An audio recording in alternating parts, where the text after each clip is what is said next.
Salut à tous, ici Adrien D. Aujourd'hui on est le mercredi 18 mars 2020 et dans cette vidéo on va voir ensemble un petit peu comment fonctionne Calculate Linux et le système de paquets avec un exemple très concret suite à un message d'Hervé sur le canal Calculate FR qui nous dit quoi? Qui nous dit j'utilise Calculate Linux saveur GNOME Adrien. Bon bah regardez donc, je la démarre tout de suite.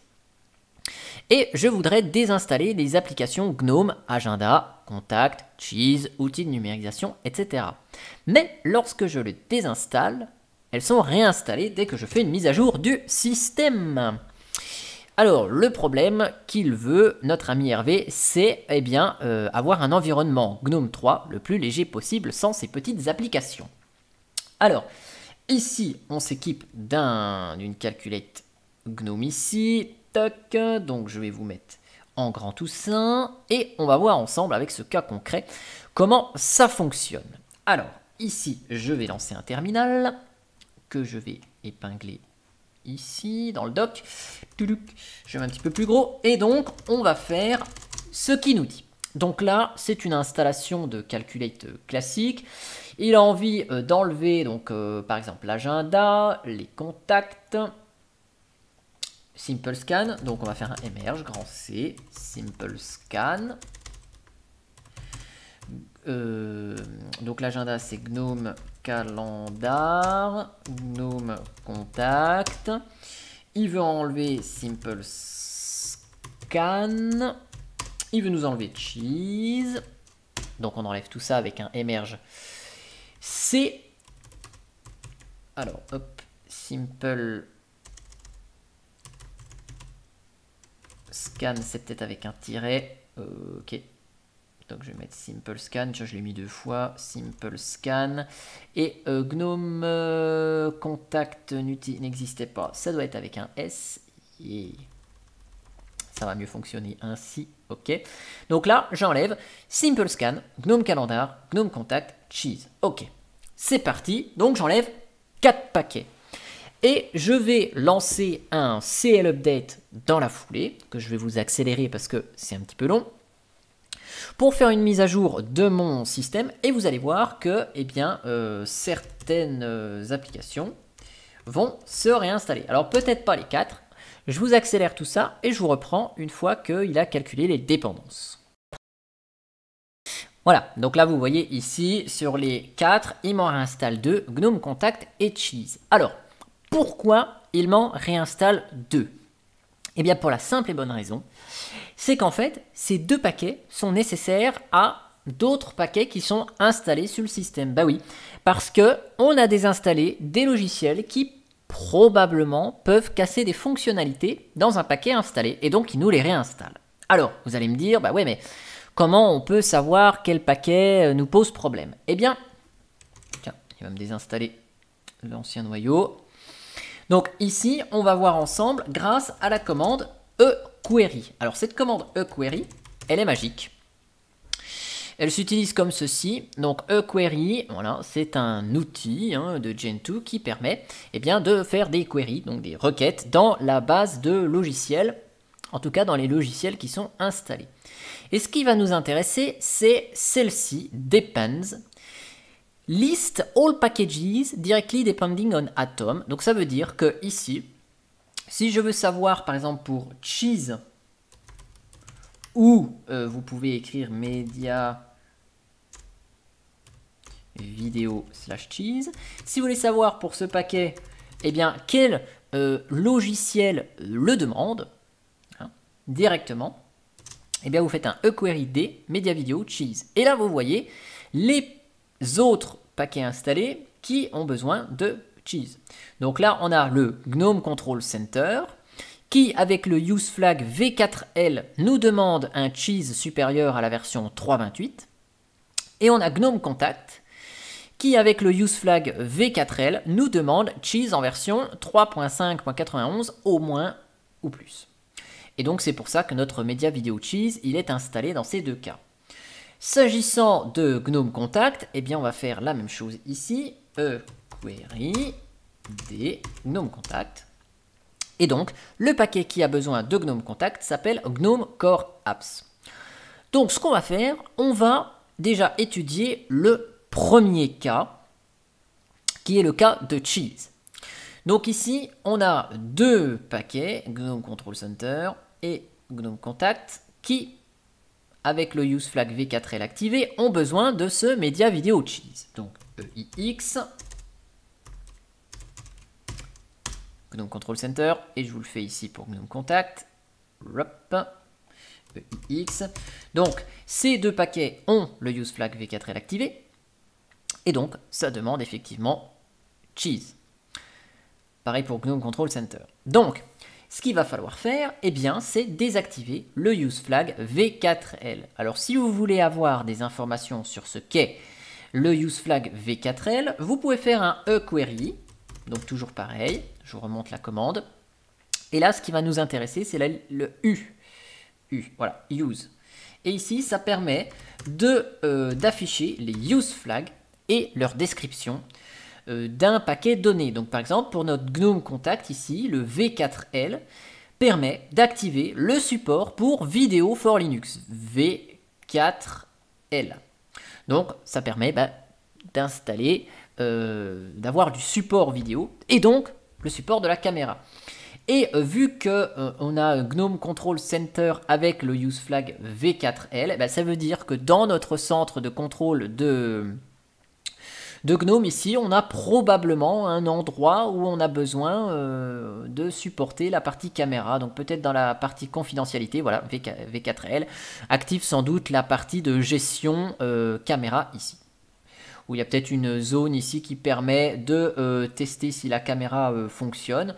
Et ça fait donc appel à V4L. Ça se passe peut-être dans un endroit que je ne connais pas trop, périphérique, non j'y étais, bon. Je vais pas chercher ici, mais sans doute que quelque part là, on a besoin de cheese pour tester des choses. Donc, ce qu'on va faire, eh bien, on va éditer le fichier qui permet de gérer les useFlags. Donc c'est le fichier etc portage package.use. Et chez Calculate Linux, on a un fichier qui s'appelle custom. Donc là-dedans, on va mettre le nom du logiciel et on va mettre ici -v4l pour désactiver ce useFlag pour les deux paquets. Et donc ici, voilà, je vais faire ça. Hop. Une fois que je fais ça, j'ai pas besoin de réinstaller quoi que ce soit. Je vais juste refaire une mise à jour, clupdate. Et donc, au moment du calcul des dépendances, donc là on va laisser la mise à jour se faire, il va calculer ses dépendances. Il va se rendre compte avec le fichier de configuration que GNOME Contact, donc ce ne sera pas affiché lisiblement, parce que clupdate reste plutôt, je veux dire, pas très verbeux, il ne montre pas trop ce qu'il fait exactement. Mais si je vous mets un emerge PV, GNOME Control Center et GNOME Contact, vous allez voir qu'en fait, il va nous les réinstaller. Ça va être marqué emerge avec grand R, parce qu'il les réinstalle avec un autre useFlag. Et vous verrez dans la liste des useFlags le petit V4L qui va être cette fois-ci de couleur verte pour dire que le useFlag change. Voilà, donc ici V4L, le useFlag change et passe en désactivé. Les rouges sont activés, les bleus sont désactivés et ici, celui-ci avec la petite étoile nous indique qu'il va être modifié à la réinstalle. Voilà, donc il nous réinstalle ici. Personnaliser, c'est tout à fait possible. Dans le cas de Calculate Linux, ici, le GNOME Control Center et le GNOME Contact, avec ce useFlag v4l, sont disponibles en tant que binaire, en tant que paquet binaire, donc il n'y a pas de compilation. Ici, on modifie le useFlag v4l. Il n'y a pas de paquet binaire GNOME Contact ou GNOME Control Center avec ces useFlags activés et tout cela désactivé. Donc du coup, on passe en mode compilation. Assisté, on n'a rien besoin de faire, mais ces deux paquets seront à nouveau compilés sur la machine et les binaires ne seront plus récupérés. Donc si vous avez une machine qui est un petit peu âgée, eh bien, le petit souci, c'est que ici, ça va se compiler, donc ça peut prendre du temps suivant la machine. Donc là, je fais yes. Et donc, je vous accélère la compilation et je vous reprends une fois que c'est terminé.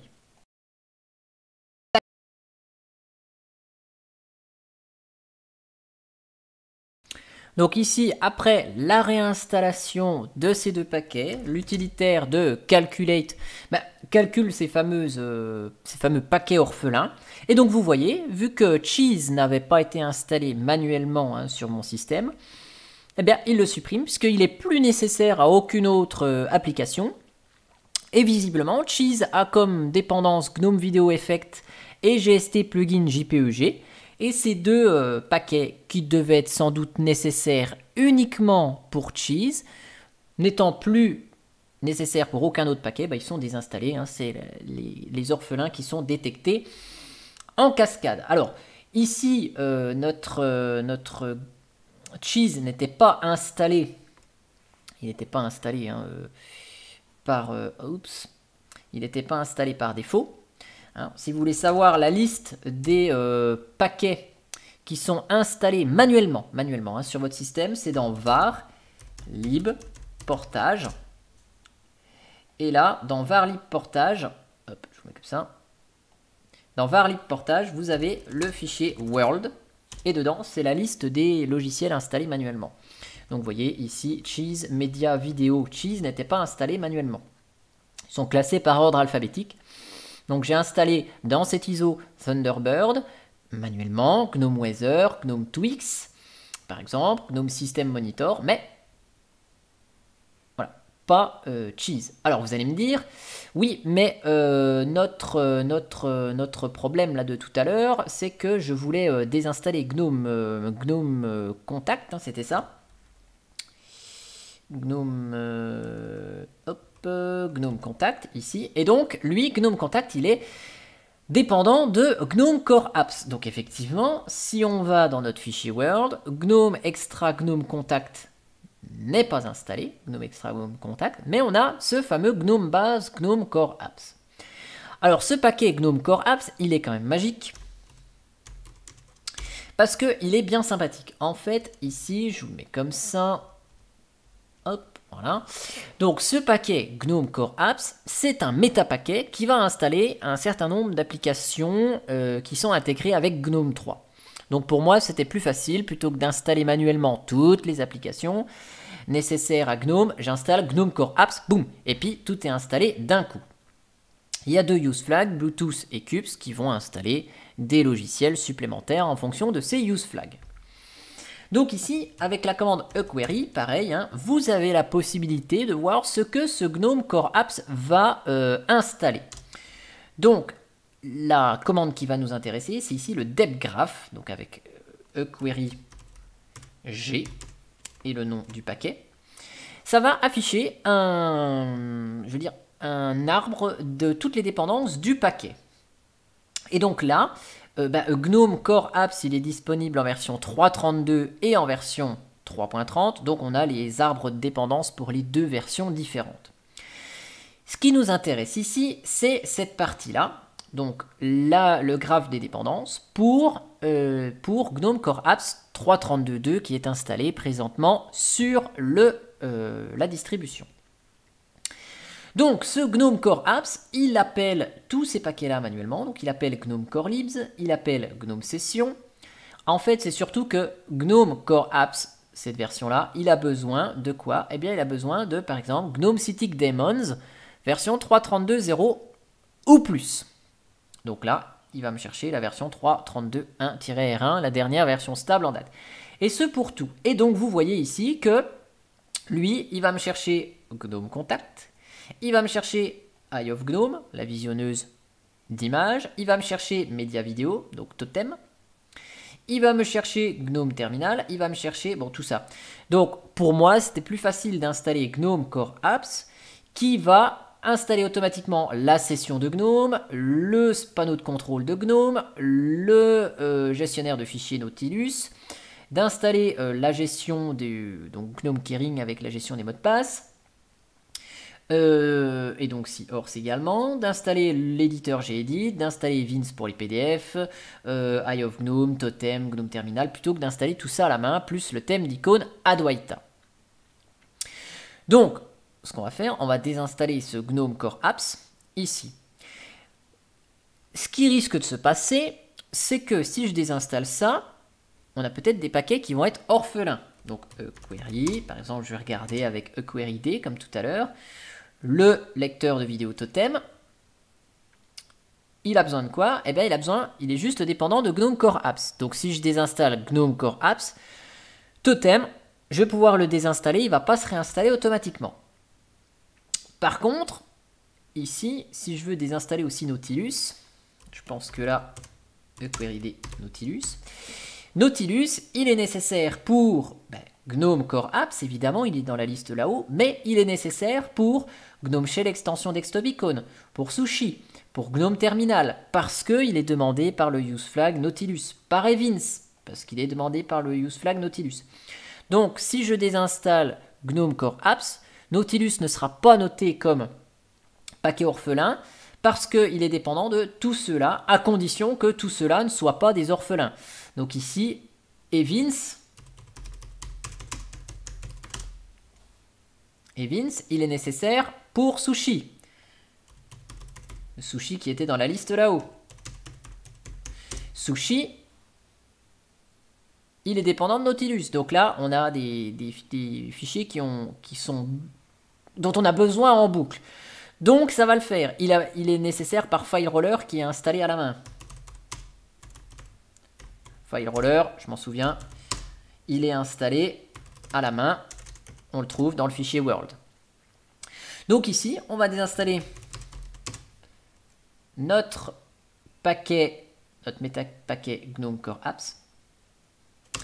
Et puis, par exemple, je veux désinstaller les applications qui ne m'intéressent pas. Donc, je vais désinstaller ici, je vais désinstaller, par exemple, Gedit.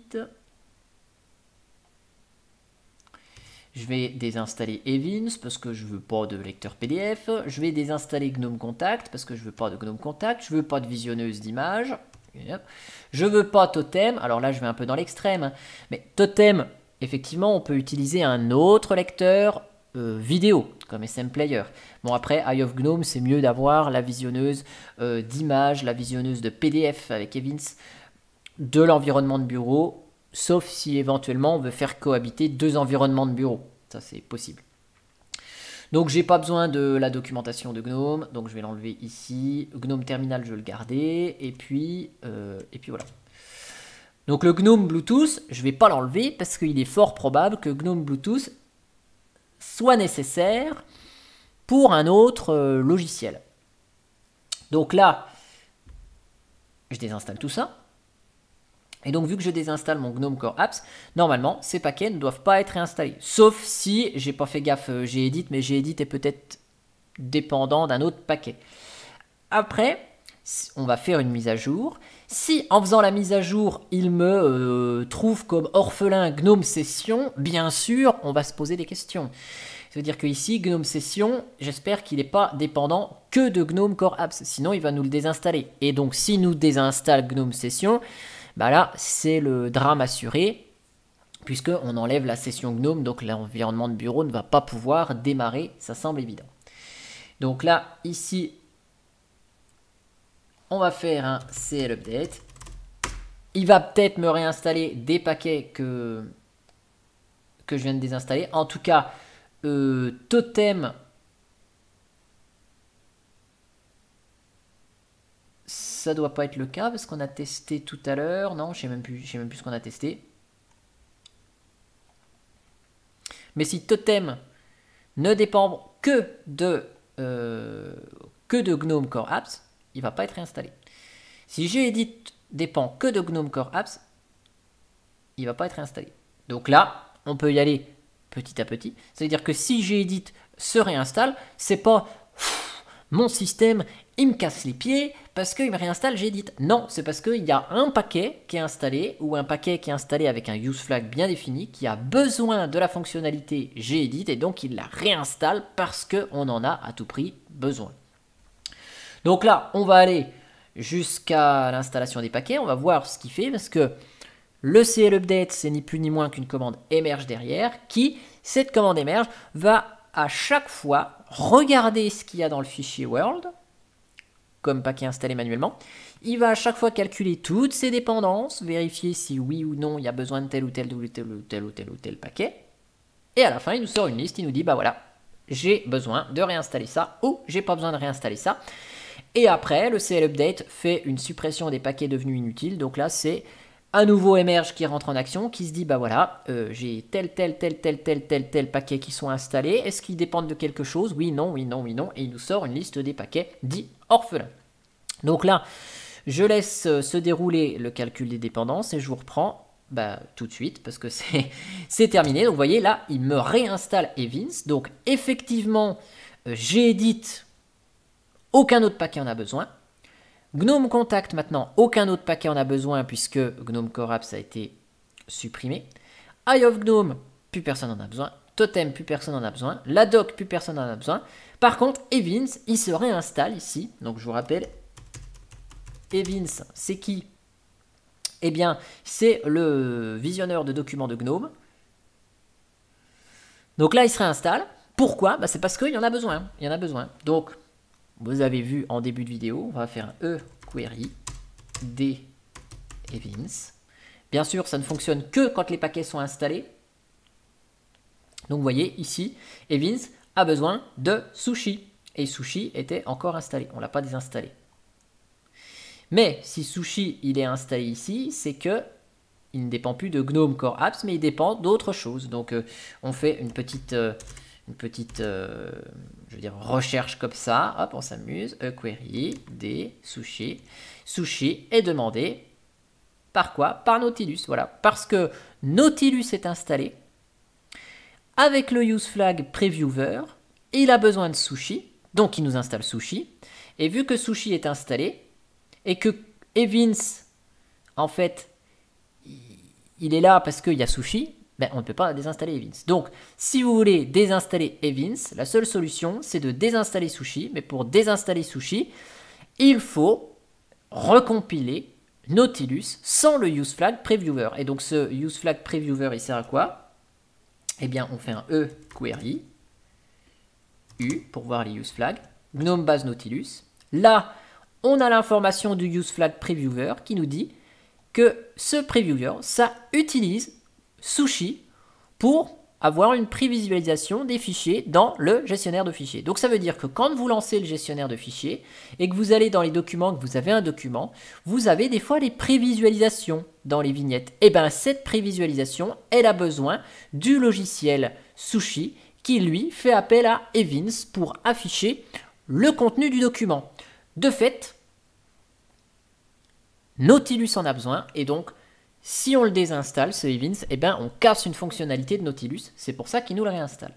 Ça, c'est la première chose. Deuxième chose, vous voyez, il y a plein de paquets qui maintenant sont plus nécessaires puisqu'on a désinstallé le GNOME Core Apps. Et donc ici, vous voyez, il va nous désinstaller quoi? Il va nous désinstaller Seahorse, il va nous désinstaller plein de trucs. Donc là, c'est là qu'il faut faire attention, de se dire, est-ce que tout ça, ça ne va pas déstabiliser mon système? Donc là, ici, Seahorse, c'est ce qui permet de stocker les mots de passe et les clés. Donc là, si vous utilisez cette fonctionnalité, il est possible que ça ne fonctionne plus, donc il faudra réinstaller Seahorse. GNOME Core Libs va quand même installer un certain nombre de librairies qui sont nécessaires pour GNOME 3. Donc si on fait un petit equery G pour voir les graphes de GNOME Core Libs, maintenant qu'il est encore installé, hop, la version 3.32, vous voyez que GNOME Core Libs, il va ici, vous voyez, il nous installe tout ça. Donc c'est lui qui nous installe les plugins pour voir des vidéos, qui nous installe GStreamer. Donc vous voyez, c'est beaucoup plus simple que de s'amuser à dire, alors je vais installer GNOME Desktop, il faut que j'installe GVFS à la main, il faut que j'installe Dconf, GStreamer, les plugins base, les plugins good, etc. C'est beaucoup plus simple avec un méta paquet. Donc là, il va nous désinstaller GNOME Core Libs. Heureusement, il ne nous désinstalle pas GTK+. il nous désinstalle pas GNOME Desktop parce qu'ils sont nécessaires par d'autres paquets installés, vous l'avez compris. GStreamer, il va pas nous le désinstaller, vous voyez, il n'est pas dans la liste là, GStreamer Good et machin, il les désinstalle pas. Pourquoi? Parce que j'ai Clémentine qui est installée manuellement et qui a besoin de ces codecs audio et vidéo. Donc là, on est protégé. Là, il nous désinstalle l'aide de GNOME, pas besoin, ok. Donc ça, c'était sans doute tiré par GNOME Core Apps. Mais voilà, attention. Donc là, Seahorse, si on utilise le stockage des clés, attention, attention. On se méfie. GNOME Core Libs, attention. Donc là, il faut voir ce qui va nous désinstaller. Visiblement, ça n'a pas l'air de désinstaller de trucs qui risquent de tout casser. Mais il est quand même nécessaire de noter ces paquets-là dans un coin avant de procéder à leur désinstallation pour vérifier qu'on n'a pas de soucis. Hein, donc là, il va nous enlever beaucoup de choses par rapport à des médias. Donc là, c'est tout ce qui concerne Totem, je suppose. Ce sont des paquets qui sont nécessaires par Totem, mais qui ne sont pas nécessaires par d'autres paquets installés. Donc là, attention à la casse. Ici, s'il désinstalle un GNOME Shell, méfiez-vous, et c'est pas à faire. Donc là, je mets yes, parce que je suis dans une machine virtuelle. Hein, je ne garde pas la liste des paquets ici. Je valide quand même la désinstallation de ces logiciels pour répondre jusqu'au bout à la question de Hervé. Je vais redémarrer ici ma machine virtuelle pour vérifier si avec ce que j'ai montré, l'environnement de bureau démarre quand même. Et puis on va voir si on gagne vraiment énormément en mémoire. À mon avis, on ne gagne pas grand chose puisque vous avez vu Evolution qui est derrière, qui fonctionne en arrière-plan, bah, il est toujours nécessaire, il n'est pas désinstallé et il est nécessaire au bon fonctionnement de GNOME. Donc c'est pour ça que j'ai installé avec GNOME Core Apps qui installe GNOME Core Libs également, parce que ce sont vraiment les applications de GNOME nécessaires et c'est quand même mieux d'avoir une visionneuse d'images, une visionneuse de documents dans l'environnement de bureau. Donc là, je fais un reboot pour répondre à fond à la question. La vidéo aura duré longtemps, ici. Donc attention quand même en désinstallant ceci. Ça peut vous être utile quand même grandement quand vous désinstallez un logiciel sur une calculate de base. Par exemple, vous désinstallez CloseMail. CloseMail, quand vous le désinstallez, il se réinstalle d'office à la prochaine mise à jour. Ça, je vous montre. Donc, vous pouvez facilement diagnostiquer le problème, puisque ici, CloseMail, en fait, CloseMail n'est pas installé, mais c'est le CloseMail Theme Calculate qui est installé. Et donc, quand vous installez CloseMail Theme Calculate, il va installer en dépendance CloseMail. Vous n'avez plus besoin de CloseMail, vous désinstallez CloseMail, sauf qu'il est toujours réinstallé parce que c'est ce paquet-là qui est installé et qui a besoin de celui-ci. Donc, sur les serveurs XFCE, quand vous ne voulez pas de CloseMail, vous désinstallez celui-ci et celui-ci, ou vous désinstallez que celui-ci et automatiquement, celui-ci est considéré comme orphelin à la prochaine mise à jour. Donc là, on voit que quand même en désinstallant et en vous montrant tout ce que j'ai fait dans la vidéo, l'environnement de bureau GNOME démarre. Est-ce qu'on a gagné en taille? Pas énormément, on passe de 600 mégas à 540.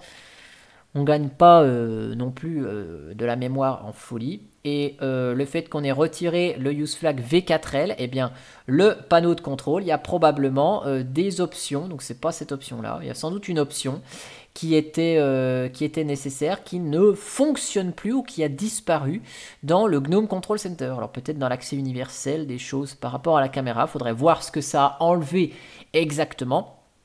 Donc je vais pas rester ici dans les détails, mais voilà un petit peu pour répondre à la question de Hervé et comment on peut jouer entre guillemets et comprendre comment fonctionnent les dépendances et les paquets sur Calculate Linux. En tout cas, j'espère que cette vidéo, elle vous aura plu. Je vais monter tout ça avec mon ami Kdenlive de ce pas. Et je vous dis à bientôt pour une prochaine vidéo. Allez, ciao ciao.